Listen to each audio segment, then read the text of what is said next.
aba ministry y'obuwegise obari hamwe n'abebembezi kurugomberezi bwa Nkole, inspector of schools kurugombara city council n'abandi ebi n'ebindi babigamba obari ishomero lya Mbala Junior Primary School aho murembo rwa Mbarara amukoro go kuhumuza ombutongore outera headmaster w'ishomero eri Nathan Mugume omazire emyaka 18 obari headmaster omwanya ogu bit abw'emyaka n'engenderaho kyaikombi kwati n'okuhumura erizoba bayakira headmaster omusya ibyone twatakwiye ebisumuzo tuyina harabirabi bwetu antwenda kwajura ebisumuzo bye ukana n'ebyenju nabyo mbireta.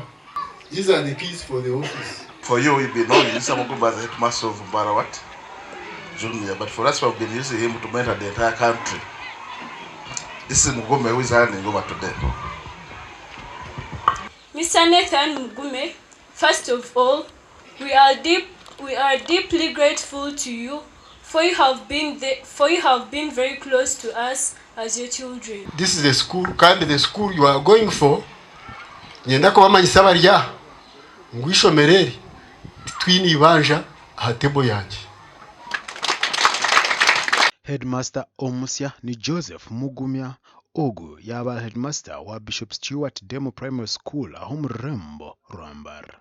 The mayor office is involved, the education office is involved, the bishop's office is involved, even Nagasha Nabanzazaruba.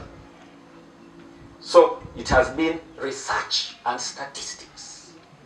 So echakurita no kora kwawe tabu kunywana jabana. To thank my Lord Bishop who always wanted right away at Bishop Stewart Demo kana na ukunchiza kunjaha kuba I cannot take it for granted. Nembabazi enjoy bakuhereza nebishumuruzo. You have to open for good people and close out the bad people. Kunkantu kishabira ntukamizitwe nka leadership ya city, we shall support you. We shall support you.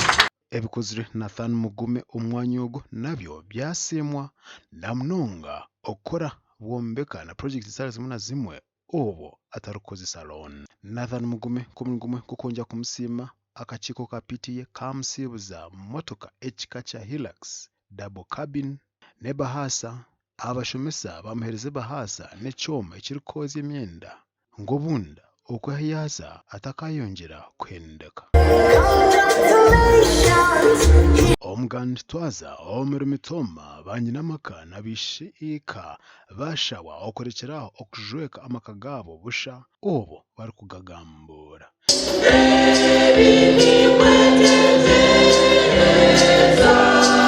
Isango kirabo mujiya wotone chori kirabo muntu omwe owo akwasa kuganira ukamutiro tindiri kubi tukayimarira azobora aganire akwe mu bwinji kirebe umwe kanisa yawe nayo yayizumba kumupaka kandi abasima mnonga bwizoberi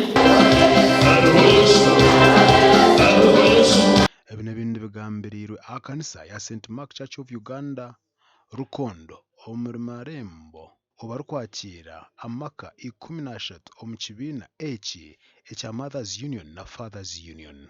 Amukorogu habireho nempaka cheka omukushoma Bibuli.